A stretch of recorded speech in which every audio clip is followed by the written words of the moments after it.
Today, let's look at the edit predicate in N-Prolog. Just type edit, filename, and a built-in CUI editor will open.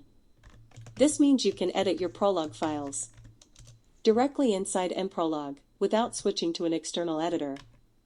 The key bindings are based on a subset of Emacs, so if you've used Emacs before, it will feel familiar.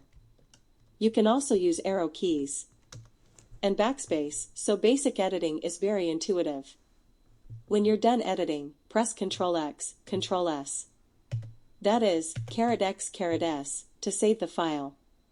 Here's the best part: as soon as you save, the file is automatically loaded into N-Prolog, so your workflow becomes very smooth. Edit, save, and immediately test your code. If you like working in a lightweight CUI environment, the edit predicate in N-Prolog is a powerful feature. Give it a try. Edit, filename,